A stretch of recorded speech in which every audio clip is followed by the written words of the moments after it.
Hi there, I'm Linda and this is Huttons Valley Permaculture. It's winter here and the business of autumn preserving has gone, but there's still plenty of produce that can be preserved. Today we're making sauerkraut. For centuries, long before refrigeration, people have been preserving foods with fermentation. The fermentation process can extend the life of the food. The good bacteria crowd out the bacteria that lead to deterioration, and the byproduct of these bacteria, such as alcohol, lactic acid, acetic acid, and even carbon dioxide, inhibit both microbial and enzymatic process. So the food is preserved and lasts longer. Not only that, fermentation can modify the flavour of original ingredients and often improves the nutritional value. Ferments like sauerkraut and kimchi can be thought of as condiments because you just use them in small quantities and they enhance the flavour of plainer foods. In this patch of my garden, I do have quite a number of cabbages. Some aren't quite ready for harvesting yet, but they won't be too far away, while others are perfect right now. As you can see, this garden's going to be giving me plenty of cabbages in the near future, so I think it's important to get started on preserving some of them straight away. Now this one's going to be perfect in my sauerkraut today, but it's not the only veg that you can add to sauerkraut. Let's have a look around the garden and see what other vegetables I'd be able to add. Just here is my older carrot bed. I do have a younger carrot bed in another section, but lots of these carrots, they've kind of gone a little bit dormant with the cooler weather now, but they would be great, grated up and used in the sauerkraut. Now just along from my carrots, I've got some green onions. It's a patch of onions that I actually left to go to seed, but they didn't. They probably need the second season to go to seed in. So any that I don't use as green onions should go to seed this coming spring. So I definitely would be leaving some of these, but green onions would be a great ingredient in your sauerkraut mix as well. With some vegetables, you could impart different flavours. This here is fennel, and you could either use the fennel fronds chopped up or even the fennel bulb just sliced up to change the flavour of your sauerkraut. It gives a more aniseedy sort of flavour. This beautiful purple turnip would also make a great extra ingredient in the sauerkraut. Again, just grate it up and add it in. And then I've got a variety of heirloom radishes, such as this red one, which would impart a more peppery flavour. But then the purple one might add a sweeter flavour to your sauerkraut mix. It really depends on the flavour of the radish itself. So you can see that there's many ways you can vary your sauerkraut according to what's happening in your garden. But today I'm just going to use the cabbage as my main ingredient and vary the flavours with some spices. So let's grab this cabbage and get to the kitchen.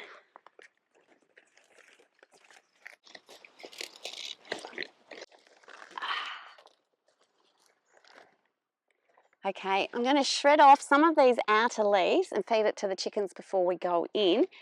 And some of these inner leaves I'm going to reserve for use in the recipe.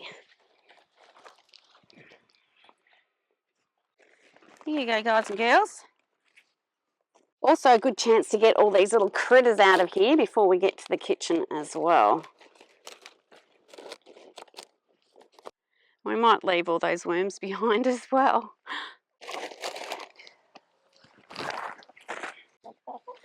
Okay.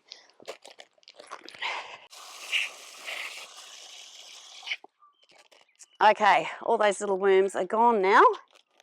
I'll just get rid of the end of this.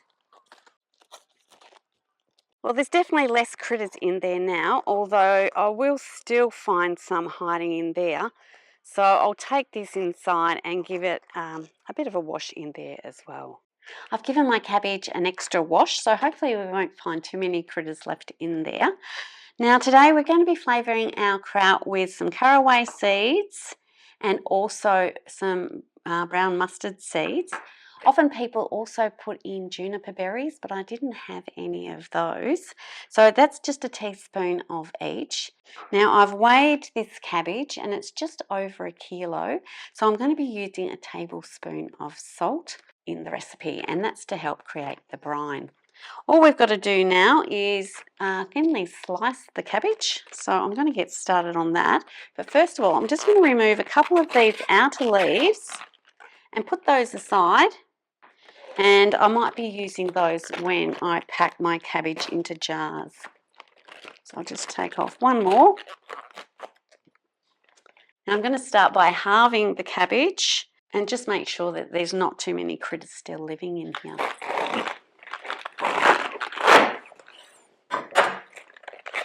Now, as with all good organic produce, there is often little organisms still living in your produce. So I'm just going to give these an extra rinse just to make sure that we're not including worms in our sauerkraut.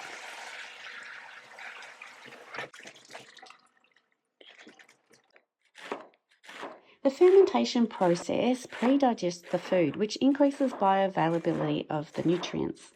Sometimes it actually increases the amount of nutrients in the food, and often it reduces anti-nutrients and toxins in the ingredients. Lactic acid producing bacteria support digestive health, immune function and general well-being. So fermented foods are great as a part of a whole food diet. Every vegetable has lots of organisms on it, including lactic acid, bacteria, mould, spores and heaps of other microorganisms. To ensure we get sauerkraut and not slimy, mouldy cabbage, we have to create the right environment to support the growth of our desired organisms, and that's by getting rid of air and oxygen. I have just left these thicker core bits. I won't be putting them in the sauerkraut, but I will be hanging on to those and maybe chopping them up for a stir fry. And of course, I've got these other larger leaves that we'll be using later. The next step of the process is just to simply add your salt to your cabbage. A fine salt would be good because this process would be a little bit quicker. I've only got the coarse sea salt at the moment, so that's what I'm using. And I'm just going to massage it in a little bit, but that's all I'm going to do for the moment. I'm going to leave it for around 20 minutes just to start to get some of those juices out. We're back again, and you can see the shredded cabbage has begun to wilt a bit, especially the bit at the top which was in contact with the salt.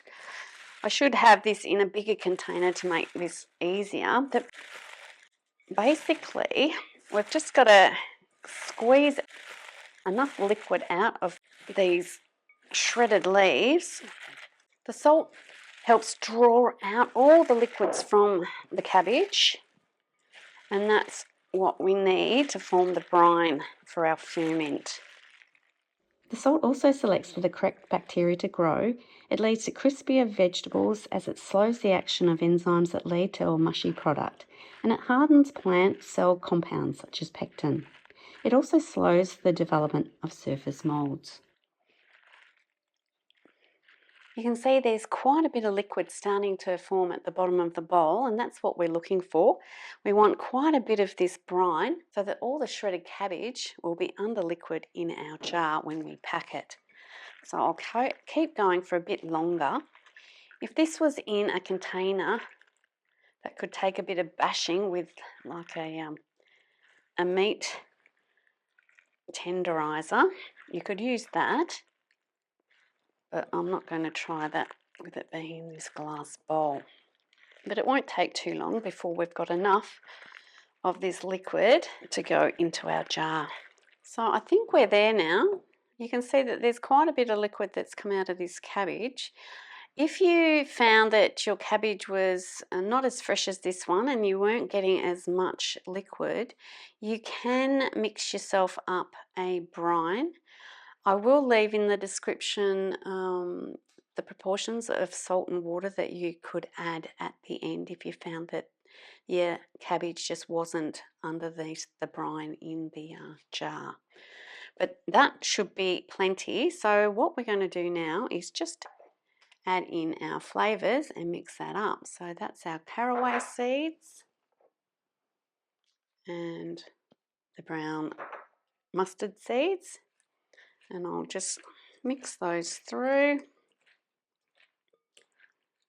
I don't always add any flavours. Sometimes I just leave it with the cabbage and the salt.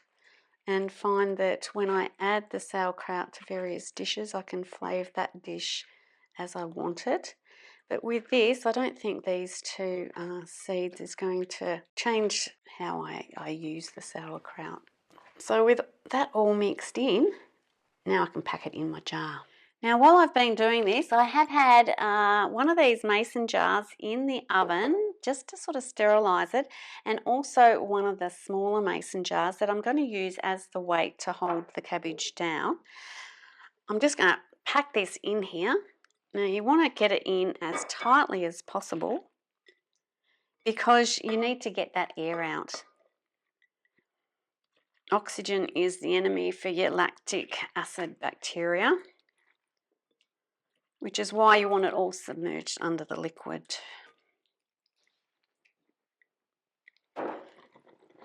So we really kind of jam it down in there.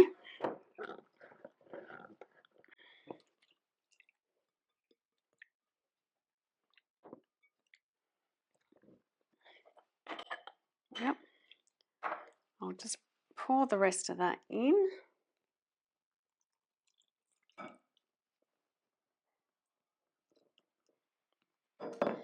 Now what I'm going to do with my reserved leaf is actually just put that on top of this liquid.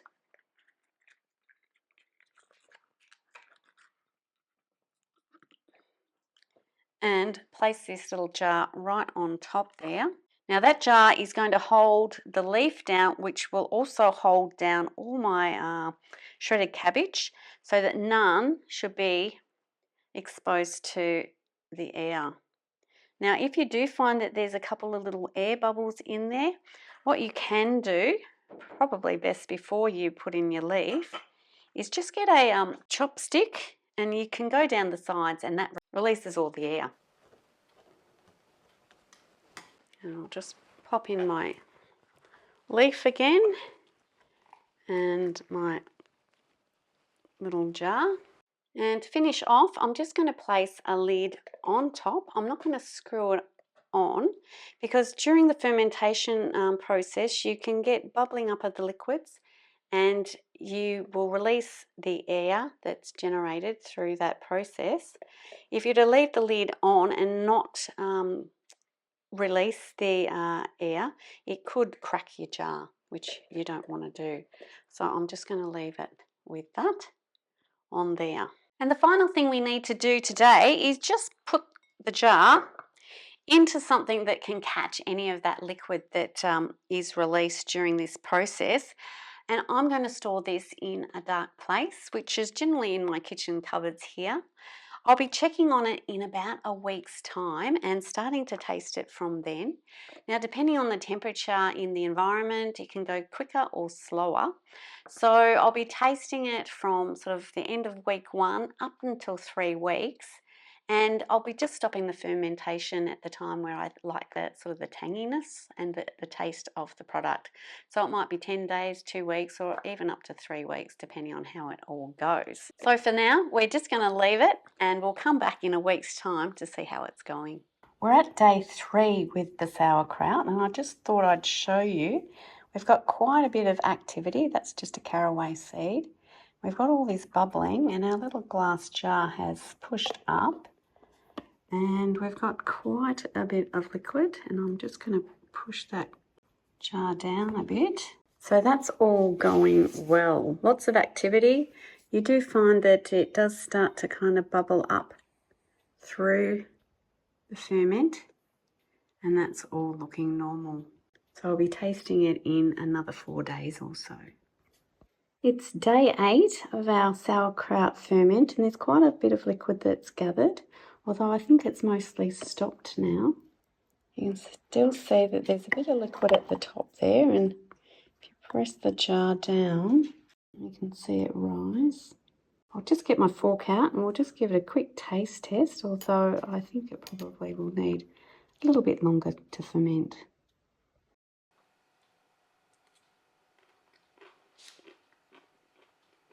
It tastes great, but I think just a little bit more time and it will be perfect.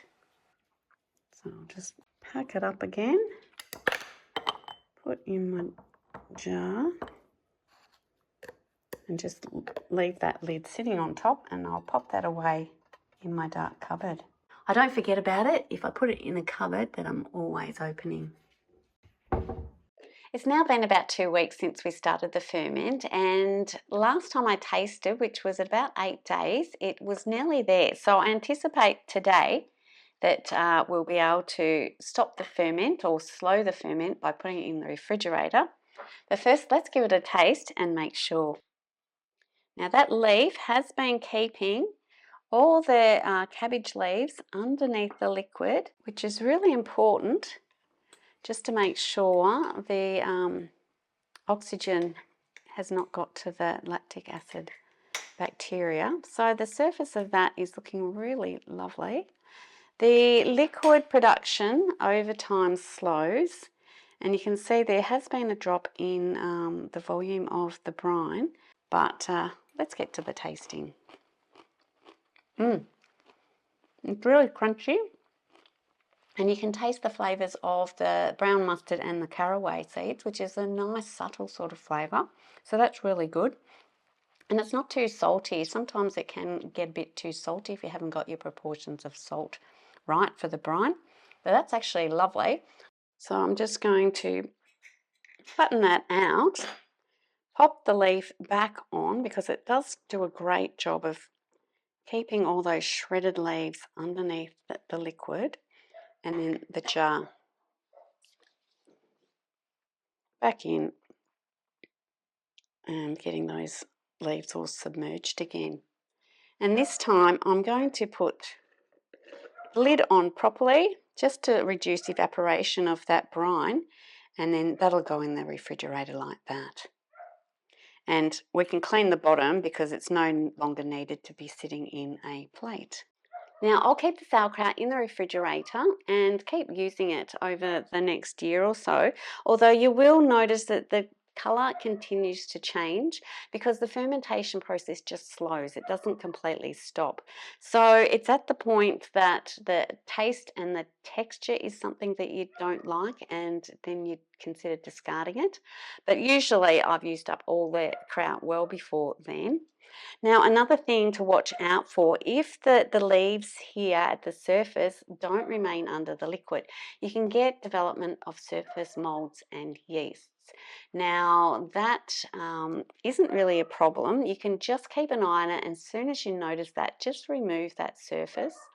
And also any of the vegetables that are sort of underneath that seem to be mushier, because the molds can impact the texture of the vegetables and break them down further. So just remove that layer as well, and then it's good to go. But try and get all the vegetables underneath the liquid.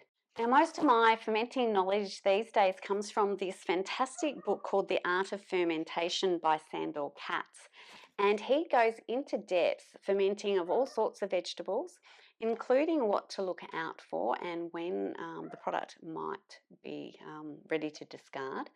But he does talk through a lot about the surface molds and yeast that can develop, and gives you confidence just to discard those and eat the delicious kraut that remains underneath. You don't need to totally throw out a batch if some surface molds appear.